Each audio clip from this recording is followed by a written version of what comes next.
Well, good morning. It is June the 8th, 2026, and straight from the highly caffeinated studio, this is According to Willie B, and I will be your host for the next half hour, give or take a minute or two. Well, I am so glad to be back on my feet and be past the whole pneumonia thing. I'm telling you, that was the longest stint of anything I ever want to have to endure. I still, to this day, even though I've been over it now for almost 2 weeks, still having some issues with a little cough sneaking in every now and then. But we're going to try to keep it down to a bare minimum, if not just completely cut it out altogether. I've been trying to work on it to make sure that I can get through the entire podcast without it, and had little tricks that seem to be working, so we'll see how it goes. I can't promise that there won't be a word salad or two along the way, but we're trying to be healthy nowadays anyway, so a little word salad never hurt anybody, right? All right, so today I had such great feedback on the candy bars podcast last week, and it was such a fun podcast to do. But there were so many more foods that weren't candy bars that have disappeared, and I thought, oh, what a nostalgic episode. I have to do foods from the 70s and 80s that have disappeared. And please reach out and let me know if there was a food from the 70s, 80s, 90s, whatever, that is no longer around, and you're like, why? Where did it go? It was really good. So without everything else, we're gonna get into it and check out some foods from the 70s and 80s that just poof vanished into thin air. Now, the thing about the 70s and 80s, it brought us a decade of disco and bell bottoms, but it also gave us something else worth remembering, which was food. What did I tell you? Food is always tied to memories. Now, food can be wild, experimental, and sometimes bizarre food that basically defined our generation in American households. They weren't just snacks. They were experiences. They were conversation starters. And they were stuff that where you gathered around the kitchen table and we were enamored with this little snack food that happened to pop out from nowhere. So let's take a look at them. So the first one up, I want to know. Now, I remember this one. And when I started doing my research for this podcast, I thought to myself, there's some of these foods that I had totally forgotten about. And it's funny how our brain plays that trick. They were so good, how could you possibly have forgotten it? But as I researched different foods, I could actually taste the different foods that I had forgotten about. And this one was one of my absolute favorites. Out of all the foods I'm going to talk about today that are no longer here, this one. And if somebody say, okay, if somebody tells me, oh, well, you can get a banana flavored moon pie, which is really good, but it's a moon pie, totally different snack. This was called the banana flip. It was like a sponge cake in taco shape, and it had this banana cream filling, and it was absolutely the best thing you ever put in your mouth. They were, I miss them so bad. And now I had totally forgotten about it, but now I want one and they no longer make them. So I don't know what I'm going to do. Maybe I can find a recipe on the internet to try to make my own. I don't know, but they were that good. But to me, it was just a snack that was pure genius. And the brand that made it was Nichols and Mickey's. I don't think they're in business any longer, and that could be why the banana flip is no longer available. But man, it was just like, if a banana and a taco had a baby, that's what it would have been like. I know that's weird, but hey, this thing was that good.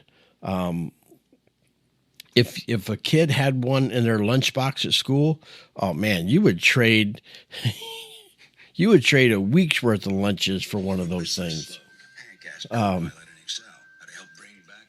I'm not sure where that background sound is coming from, but got that taken care of. See, I told you that wasn't a word salad, but there's always glitches, right? It lets you know that I'm real, that I'm not AI. How could I possibly be AI? All right, so this one was one of my favorite snack foods, if you will. And this one was called Tidbits. And it kind of looked like these little cracker sticks. And they had the perfect amount of cheese flavor and salt. They weren't really salty. And now, to give you what we have nowadays, the only things that even remotely come close to it is goldfish. That's all we have is goldfish. And I'm like, goldfish are just not the same. They don't have that same cheese punch that the Tidbits have. And if you remember them, you agree with me, let me know. There was one other snack mix that Nabisco came out with, and both of these, the Tidbits and the Doodads. Do you remember the Doodads? And now all we have is Ghirardelli. What is it? Not Ghirardelli. It's that. Oh, my mind is going blank here. But you know what I'm talking about? The snack mix, and they're okay. They're just not the same as the Doodads. Now let me tell you, I don't know how much MSG was in Doodads, but your tongue would be numb for 30 minutes, but they were so good and probably so bad for you, but man, they were good. They had the two different Chex Mix in there, had peanuts in there. Oh man, it was just the greatest. I'm sorry. It just really was. And you know, I don't know. It's your memory plays tricks on you when you get older, and you're like, okay, was it as really good as we thought it was? All right, here's another one. Now, I personally didn't remember this one, but maybe it was only available in certain parts of the country. And it was called, and it was made by Pillsbury, and it was called Space Food Sticks. Now, they came in chocolate, and I think there was a peanut butter, and I think there might have been a caramel. I just don't remember them, but they were, from what I could research, they were really chewy, and I'm just like, I really don't remember. I do. The research I did, they did look like dog treats, though. So maybe that's why they're not around anymore. But I don't know. And you know, from the research I got, it said, oh, the kids felt like they were astronauts. Maybe that's why some kids didn't grow up to be astronauts, because they had that snack and they're like, yeah, I don't think so. If this is what I have to eat. All right. Do you remember this one? This was a General Mills. This one was not around very long. It's a cereal called Baron von Redberry. Now, I remember the commercial. I never ate the cereal, but I remember the commercials for it. And every Saturday morning during cartoons, Baron von Redberry, he had his little commercial, and yeah, it was. They say it tasted like fruit punch. I don't know. I don't know that I want cereal that tastes like fruit punch. It just wasn't my thing. Now, I do remember this one. This was also a General Mills, and excuse me, I'm so sorry. The Crazy Cow cereal, and it was basically your 70s version of Count Chocula, if you will. And to this day, even as I was a kid, I just didn't want something turning the milk to something else unless it was just more sugar. Case in point, Frosted Flakes. You can take regular milk and take 2% milk and turn it into a very diabetes causing dilemma just by the amount of sugar that rubs off in the milk. But it's, as a kid, it was good. Now in today's day, I can't do that. Now, the thing about soda companies have always been famous for pulling the rug out from under us. Pepsi came out with, and I think this was probably in the late 80s, early 90s, came out with Pepsi Blue.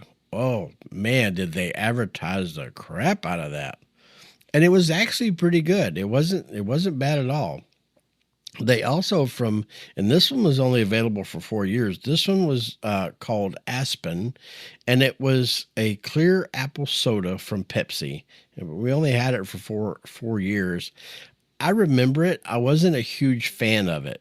I'll tell you the one that I was a huge fan of that disappeared, and that was the Orange Slice. Do you remember Orange Slice? That was probably one of the best tasting orange sodas that came along since the early 70s of the Knee High and the Fanta sodas. But today I just don't care for sodas because they just don't, I don't know, they just don't taste the same as they did when I was a kid. Maybe it's me, maybe it's the soda. I do know that they changed, like we talked about in that one episode, they change ingredients, and they are getting away with all the high fructose corn syrup and things like that instead of cane sugar. And it really changes the taste of these sodas. Okay, so you remember this one. This one was from Kraft, and it started back in 1971 with it. It came in chocolate, vanilla, banana, cinnamon, and you could spread it on anything. It was called Kugel with a K. Koogle. It was a cinnamon peanut spread. And it was an imitation of peanut butter. It basically took peanut butter from a healthy standpoint and made it horrible, but it was actually pretty good on crackers. I didn't like it on bread, but on crackers, yeah, it tasted pretty good. Do you remember one called Pizza Spins? Now, this one was actually around for 7 years. I don't remember it being around that long, but it was these little corn chips that had a pizza flavor. And from what I remember, the pizza flavor was not very strong. There was just something about the snack that we craved as a kid. I do remember that. I don't know what we thought was so special about them, but we did. They were almost like currency with kids, especially when we were in grade school. Now, this next one I do miss, and it's not that I don't like Pop-Tarts. I do like a Pop-Tart every now and then. But Nabisco used to make one called Toastette. Now, this was basically the same thing as a Pop-Tart, only it didn't have that, let's call it an armored shield of sugary coating. It just had a sugar sprinkle on top of it. And the pastry was really flaky, and the fruit filling actually tasted like fruit filling, not some caramelized sugar gel.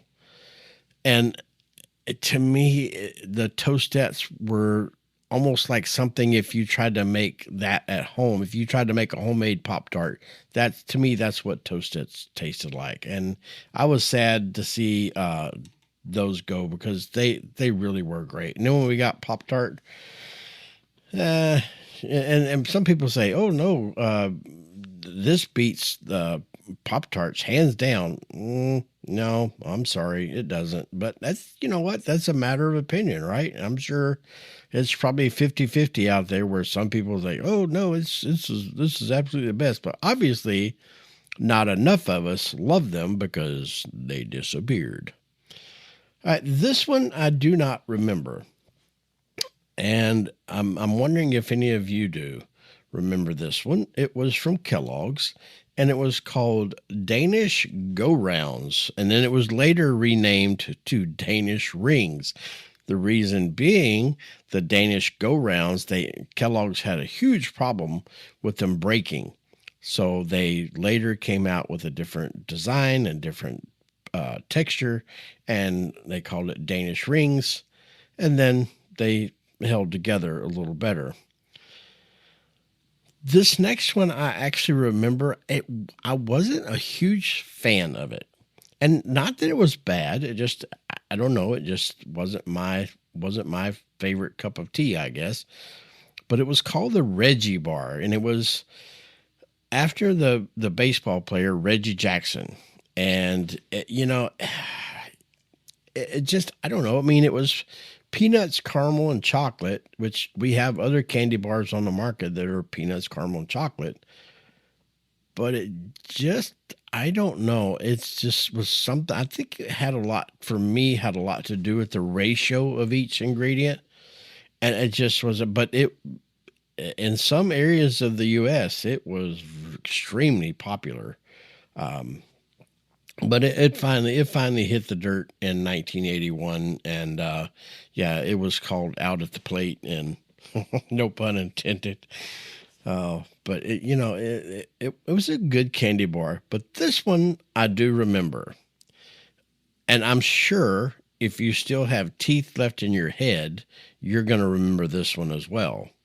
This one was from Mars Candy Company, and it was called the Marathon Bar. Now, what this was chocolate covered caramel. And it was like braided. It was almost like they took 3 strands of chocolate covered caramel and braided it. And they had a ruler. This was the iconic part. They had a ruler printed on the back of the package so that you could always see that they did not shrink the size of the candy bar. It was always 8 inches long. So, but the thing about it was that caramel that they used, a Marathon Bar was just that. It would last you a while because you could take one bite of it and you would chew until your jaws hurt. But it was a good candy bar if you could just live up to the challenge of chewing the thing. But it finally disappeared in 1981 as well. Now this one, I'm sorry. The packaging alone tells me no, thank you.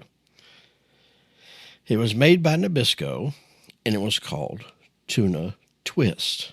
And what it was could take tuna fish and you could add this packet of ingredients, and it would basically stretch your tuna fish. So you could take 4 sandwiches, and then you add this ingredients, and then it would make it into 6 sandwiches. And there were 3 flavors: onion, cheddar, and Italian. Now, here's the thing. I mean, tuna fish is tuna fish, but you start adding some weird flavors into that, I'm sorry. I just got to say no. It was something that moms loved it, kids tolerated it. But the textured vegetable protein actually made people sick. So tuna twist disappeared quickly. This one, I remember being on the shelves in a grocery store just because of the packaging. I remember seeing the packaging, but I wasn't a big fan of it. And it was just during those days, I wasn't a big fan of instant foods. And this was from Betty Crocker, and it was called Mug-a-Lunch, which in today's terms is what? Cup of noodles, right? So the problem is that Betty Crocker came out with this in 1976. Now, how did you have to prepare that in 1976? You had to boil water, not microwave.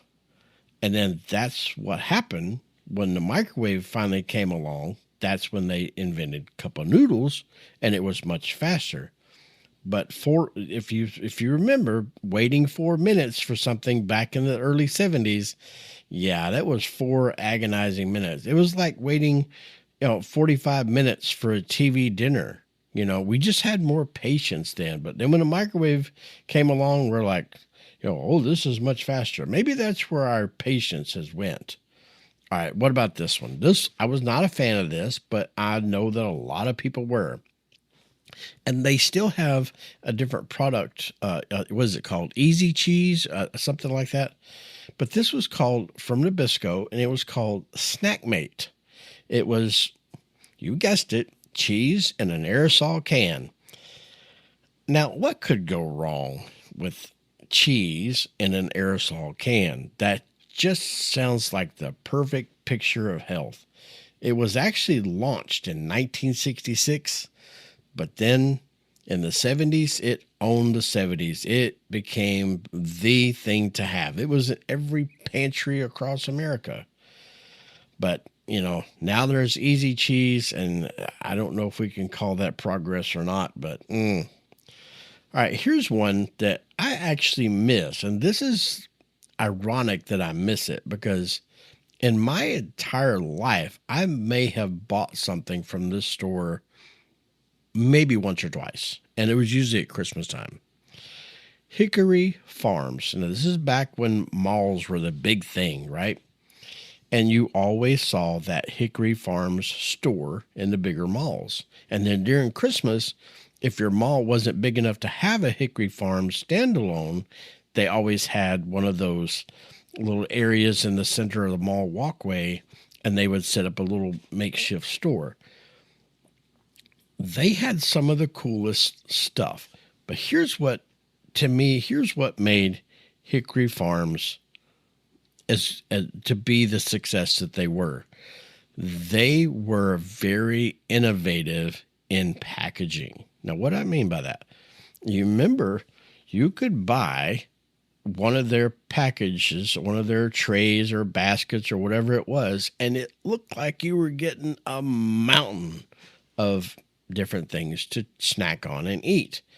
But when you got it home and you opened it up, you realized it was basically the Easter basket for an adult, because by the time you got the cardboard and the Easter grass out of there, it didn't have much left as far as actual treats. So, but you know what?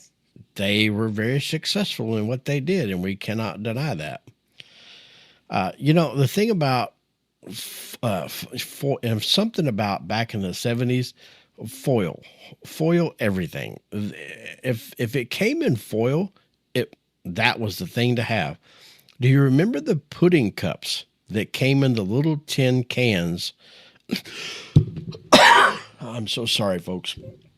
I try to keep these coughs down to a minimum, but I guess I talked to the doctor, and they says, well, this is part of it. You're just going to have to get past it. I'm like, okay, well, hopefully I'll live long enough to get past it.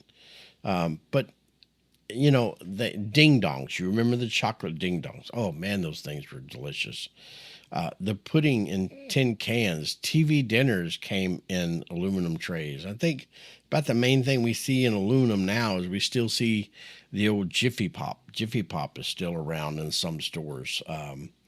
But Swanson TV dinners, if you remember, that was in a foil tray, and it was like the food version of the game Operation, because you did not want any of your foods touching. And that aluminum dividers did the best that they could of keeping it separated. But if one of your green peas ever got in your cherry cobbler, oh, heaven forbid, man. All right. Do you remember these? My brain can't wrap around this one, but this one was out by Pillsbury, and it was mid-70s, and it was called Figurines. Now, this was like basically almost like a diet breakfast bar, if you will. It was they didn't have all the diet ingredients in them back then. It was just supposedly lower calorie, and it was a breakfast bar, and it actually came in chocolate, vanilla, and cinnamon, and that was their attempt at having something healthier for breakfast. And then people today get on me about bacon and eggs and a biscuit. I'm sorry. I bet my bacon, eggs, and biscuit is healthier than those figurine bars. But I digress. I stand by my thought process. I vaguely remember this next one. I never tried it. I would be interested to hear if anybody else did. And it was called PDQ, and it was stood for pretty darn quick drink mix. It was chocolate or strawberry. It was Ovaltine's competitor, if you will.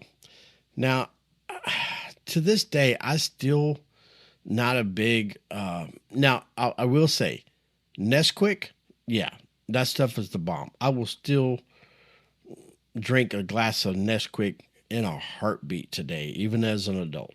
But yeah, PDQ, that was not my thing. Ovaltine, not so much. But to me, you just can't beat a good old glass of cold milk with some Hershey's chocolate syrup. Now, and when I make chocolate milk, I'll just go ahead and confess to this. I make chocolate milk like a 5-year-old. In other words, 6 parts chocolate, 1 part milk.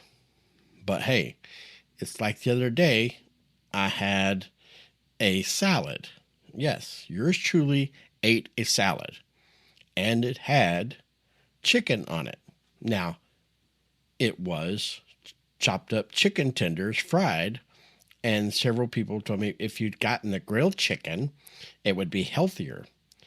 I'm like, it's already healthy because it's a salad. They're like, yes, but it's not. You negate the health benefits of the salad because you got fried chicken on it. If I put fried chicken tenders on a plate, this is my thought process. This is how I ration things. If I buy a plate that has only chicken tenders on that plate, that does not look healthy. My brain says, hey, this is not healthy, but it's tasty. If I get a salad and it has fried chicken tenders on it, now my brain looks at that and says, oh, this is a salad. It's healthy. Enjoy. Dig in. Just enjoy. But I digress. But, I would love to hear what your foods are that you remember from 70s, 80s, 90s, whatever, that are no longer around today that you miss. Because I promise you, if you start doing some research, you're going to find foods and you're going to go, oh, I remember that.